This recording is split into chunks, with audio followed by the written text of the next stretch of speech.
Thanks for watching. My name's Glenn Morgan, and this is We the Govern. Now, today's video is really a follow-up to the video that I did last week about Washington State's voter roll problems. And the main reason that I'm doing this video today is because since I did that, our Washington State Secretary of State has actually responded to our video. And while I don't believe it was actually their intention, they have essentially verified our core concerns that were exposed in last week's video.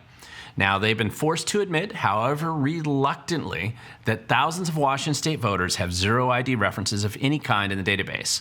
And this is a big, and it may seem like a small baby step, but it's towards the rare direction of transparency that we're actually trying to demand in the state of Washington. Now, to be fair, mostly they are struggling to avoid addressing some of our largest core concerns that we raised in the video last week. But the Washington State Secretary of State's office has now, for the first time in state history, as best that I can tell anyway, they publicly acknowledged the fact that many thousands of Washington State registered voters are not able to be verified with any type of valid ID or other verification in our voter rolls. But don't worry, even though this information has been concealed from the public for many decades now, they also want to tell us to trust them because it is getting better. Oh, and they want us to know that it is perfectly legal under state law, if not under the federal laws and proposals coming forward. Now listen, this is actually good news for several reasons. It validates and confirms our core concerns that we raised last week, and even if we had to force our own state government officials now, even if very reluctantly on their part, to start to come clean about these issues in the first place, this reluctant reveal of the truth, it actually raises more specific concerns about the historic and current lack of voter roll quality control or validation. And this also supports the underlying concerns which have motivated recent White House executive orders and the SAVE Act in the federal Senate right now. Washington State should become one of the very clear examples for why this federal legislation is desperately needed. More importantly, this response puts an even bigger spotlight on the core deficiencies that we have discovered in the system in the past and further supports our request to Homeland Security to make their list public for Washington State for all non-U.S. citizens who live here. Now, before we jump into this communication from our trustworthy public servants who we all pay to work for us, please don't forget to hit the like and subscribe buttons down below. And then remember to share this video with others who just might appreciate the information. Whenever I do any videos related to voter rolls or election integrity or any subject just like this, it always triggers tech shadow banning and reduced reach of the video information. So anything that you can do to actually share this with others, that's going to help more people understand what I think is a very important subject. So now back to Washington State Secretary of State and how they responded on Monday to our Thursday video last week about the large number of Washington State voters without Social Security numbers and the smaller but still substantial number of voters with no ID of any kind to reference they exist or can be verified. Now, I pointed out in that video that both categories of voters would be illegal under any federal proposal in the SAVE Act or the executive orders that are currently in place. And I've actually linked to this email here. It's going to be right down below. You can go and read it for yourself, which appears to have been sent out to all the county auditors in Washington State from Stuart Holmes, who's actually the Director of Elections at Washington's Secretary of State. And he actually sent this email out on Monday, August 11th, just before 1 p.m. And it was explicitly in response to our August 7th video, which he references in his email. Now listen, I've actually known Stuart Holmes for many years now, and we've interacted in a professional capacity for many years, as I've been a longtime critic of certain aspects of Washington State's voter rolls. And we've also interacted at times in regards to various statewide initiatives, usually. He's a longtime, very experienced bureaucrat in that office. He's really transcending both Republican and Democrat administrations in that department. And while I'm going to be critical here, in truth, I greatly appreciate his willingness here just to start to open up on these issues, especially now after so many years. And it probably was not easy for him. And the first step, I believe, in fixing a problem is always admitting you have one. And this is probably a pretty good start.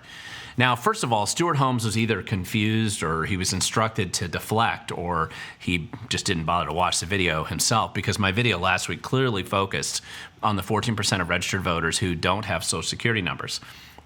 I was very, very explicit about that fact in the video, and he has failed to actually clarify what he believes or purports that that number actually really is statewide if he disagrees with me. And he obviously doesn't want to reveal the truth about whatever this ugly fact ends up being, which was really the primary point in that video. Now, keep in mind, I only indirectly had access to the lack of Social Security information in 29 of the 39 counties. Stuart Holmes, he has access to all 39 county data, and well, my 709,000 number is the closest that I can extrapolate under the presumption that the percentages stay roughly in line with the 29 counties that have already been reviewed. It is quite possible that Stuart can clarify. Maybe it's actually 800,000, or maybe it's 500,000. But obviously, that is a data set that they just want to keep concealed from us for now, and that number's very secret. It's very scary, apparently. However, where I'm eternally grateful for Stuart Holmes is his willingness here to admit that at least 13,000 Washington state voters both don't have any Social Security numbers or any ID reference of any kind, no driver's license, anything, in our state's voter database system, which based on the review of 29 counties I've seen, that number appears to be closer to 25,000. But Stuart's initial reluctant admission, I'm sure it's the first time right now that this information has ever been officially revealed to the public, even if it was unintentional. Now, this is a big one, and it confirms the problem, basically, that we were discussing last week. So clearly these voter registrations are not federally compliant or compliant at all in any conceivable voter registration system being looked at today. Now, I want to point out, however, that just for reference, the talking point, which has very much changed over the last half decade on this subject.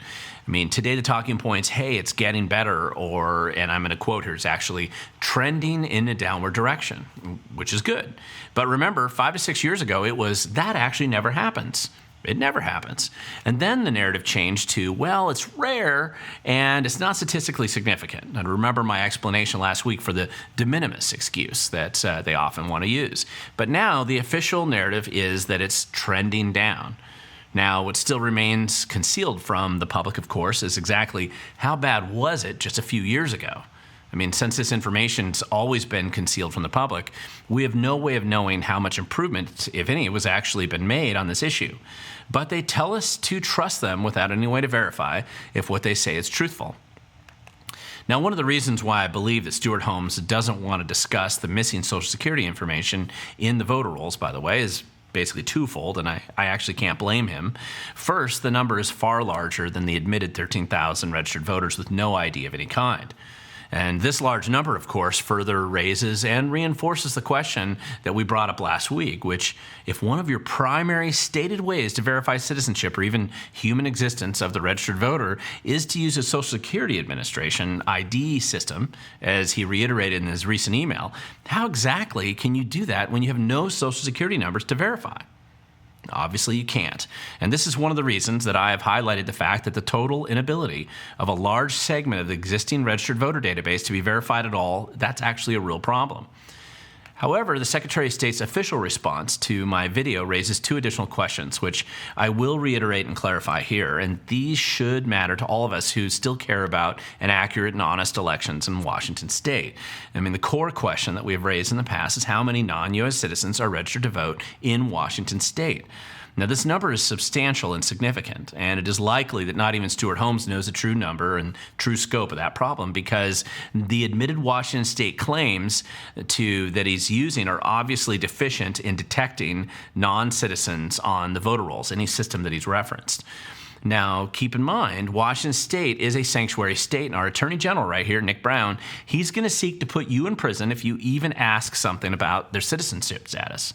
That threat is not an idle one. And the fear permeates state government, particularly after Governor Inslee fired the former head of the Department of Licensing for daring to comply with federal law back in 2018. Frankly, if Stuart Holmes actually revealed the truth, he'd probably get fired.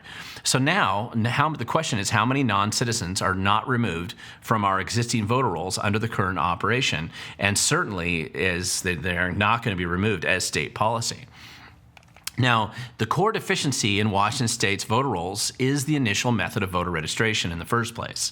The 1993 Motor Voter Act was implemented as it's being implemented basically today. Really, that means that according to the Secretary of State's own reports, 53 to 58% of all voters are registered through Washington state's highly defective Department of Licensing. And this agency holds out, they just hand out driver's licenses or IDs like confetti at a parade. It just gets thrown everywhere. And everyone gets registered to vote, sometimes more than once, whether they want to or not. Now, if, as Stuart Holmes acknowledges, that the Secretary of State's vote law is basically using a verification that somebody has a driver's license or ID, well, that's essentially means nothing. I mean, literally, it's as near a worthless check that you could ever invent, actually, because a non-citizen was registered by the Department of Licensing from the beginning. Now, it's even worse for the non-U.S. citizens who are registered to vote through DSHS and other state agencies, as they're basically signed up non-citizens every day right now for SNAP and Apple Health benefits right now. But to reiterate and emphasize what I've said before, I doubt the local 39 county auditors around Washington state are registering non-U.S. citizens very much, with the paltry 4% of the voters that they register on an annual basis. It's not much. But their contribution right now, it's pretty minimal. But unfortunately for the auditors, based on the SAVE Act and other federal legislation pending, the auditors may be the ones going to prison for having non-U.S. citizens on their voter rolls. And this probably isn't fair because it isn't their fault. Outside of King County, I doubt any of them are the main culprits for all the non-U.S. citizens that are currently on our voter rolls. So I am going to be repeating my ask to Homeland Security here. I really want them to hear this, because just like some of us tried to do back in 2018 and 19, please, Homeland Security, make the non-U.S. citizens list public in states like Washington and others, where our voter rolls are not going to be cleaned up by the existing political establishment. And just like Stuart Holmes in his recent email was willing to go public with the 13,000 voters he admits have no verification of any kind in our state system, having Homeland Security go public with these lists, it's going to help us force some integrity in our existing Washington state voter rolls that don't exist right now. Now, I'm going to close this video today with some very specific examples that have been sent to me by people and comments on last week's video. And these are not unusual for me to read, but these are just the recent examples over the past few days out of hundreds of examples that I've been given over the years. And you can pretend that this isn't happening, but it is.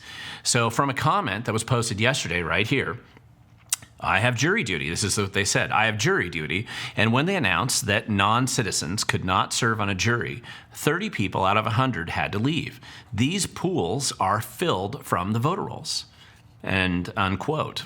Yes, they are. These jury pools are drawn from the voter rolls, and this observation that you had from your recent jury service is why the state has prevented us for almost 14 years now from having access to the jury rejection letters when they are used to prove, and we used to use these, but when they're basically used to prove the problem exists in the first place. But of course that wasn't the only comment like this.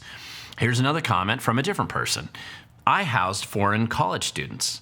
My Chinese student has been gone for almost 3 years, and I just received a jury summons for her in my mailbox. You have to be registered to vote to get on jury duty. End quote. Yes, you do. In fact, I've hosted exchange students before as well, and my kids are also exchange students overseas right now. I really appreciate this whole program, but this is actually a really good program to have. Now, my experience in speaking with college-age exchange students who have been registered to vote, who are from other countries, is that this is not their intention in most cases, but they can't get off the voter rolls no matter what they do. This is the Hotel California problem in Washington State's voter roll system. You can get registered to vote against your will, but you can never get off. Here's another one. And this quote is, "We get a ballot every election for a Chinese national student who lived with us for a while. They registered him when he actually got his voter Washington ID. Although this ballot is never used, how many of them out there are, it's kind of confusing. It says, how many of them out there that are enough to sway an election?" End quote. Now, again, I want to thank you for hosting exchange students, but your observations are not isolated. I've seen this many, many times, and your questions are very valid and one that I don't think the Secretary of State can answer. Here's another comment. This is actually from a viewer from Kenmore who provides a number of examples where non-citizens are registered to vote in the kind of the Seattle area. But he closes with this disturbing comment thread with, this is the quote, "I know 5 illegal aliens in Washington state that vote in federal elections," unquote. But of course, this wasn't the only problem that people were pointing out in my comments feed. And these may be should be the inspiration, I think, for some future videos on these related subjects, just to better explain them. Here's the quote right here. "My son has been registered to vote in Idaho for 6 years. He still gets a ballot in Washington state, and I live in a so-called conservative area," end quote. Now, this issue right here, this has been a well-documented problem with people registered to vote in multiple states simultaneously. Now, keep in mind, in Washington state, they don't really care about this, and it doesn't really become a felony until you actually vote simultaneously in both states at the same time. But it is a known weakness and structural, unresolvable deficiency with all mail-in ballot systems like Washington or Oregon or California or Colorado. And of course, the political power base in Washington state probably views this as a feature, not a bug. Here's another one. I just renewed my Washington state driver's license, and they asked me if I was registered to vote, and I said yes. But surprise, surprise, I received 2 ballots for the recent election. For some reason, I was registered again, but with my middle name spelled out instead of my middle initial. What's up with that? I expect it happens a lot, end quote. Yes, unfortunately, this is why there is a contest on Facebook every year to see who can get the largest number of ballots sent to them every election cycle. Usually the winner's from King County, and I think the current record holder right now is about 17 ballots sent to her. Now, listen, we can actually live in denial and pretend that this isn't happening or that it's a problem, and I think that's the wrong way to be. On the other hand, some people probably see these problems as opportunities to exploit for political power and certainly financial gain. And I can't change human nature, and the corrupt are always going to be abusing the system. Other people, though, they just enjoy losing, and they look for any excuse to justify their history of losing, and they throw their hands up in the air, and they say, "See, I knew it," and they pre-surrender with this as their primary excuse why they don't bother voting. Now, again, I believe all of these are the wrong approach. The denial approach, the corrupt approach, or the I need an excuse to justify my failures approach, all of these are inefficient approaches. We can fix these problems, but let's start with very simple ones, like just having U.S. citizens vote and be registered to vote in our state. Preferably, they only get a vote once in state elections rather than multiple times. Now, it can be done, and, well, nobody in our state government is going to actually do this because they don't want Bob Ferguson here or Nick Brown to put them in prison for daring to clean up our voter rolls. We can actually make headway if Homeland Security is willing to go public with their list of non-U.S. citizens in Washington state. That doesn't solve every problem, of course, but it starts us on a path towards fixing the problems that we know exist, and perhaps we can continue the trend that Stuart Holmes' letter claims that we're on right now, and maybe make the problems make these problems kind of trending in a downward direction. I'd kind of like that. Now remember, this is bigger than Washington state because the same problem is found throughout America in the anti-voter transparency states like California, Oregon, Colorado, Minnesota, etc. But it's also in states that actually want to fix their problems like Texas or Florida and others. This can be fixed, or at least improved en route to being fixed. But the key is to not pre-surrender on the issue because it makes you feel superior. The key is actually not to run away and live in denial. And the key, I believe, is to confront it head on and find solutions to the problems that we uncover.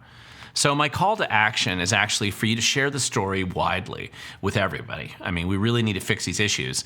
Our elections are important, and it is worth fixing the problems that we uncover. Now, secondly, please continue to send me your stories. There's some of the ones I just posted, but there's a lot more out there.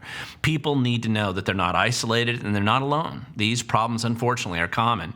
And the more that we expose the truth, the harder it is for those who desire corruption to pretend like it isn't happening.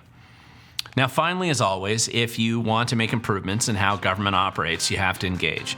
You can't fix everything instantly overnight with some miracle cure, but you can bend the arc of corruption and decay and actually reduce the problem. But to do this, you have to be willing to show up. Because, as I always say, the future belongs to those who show up.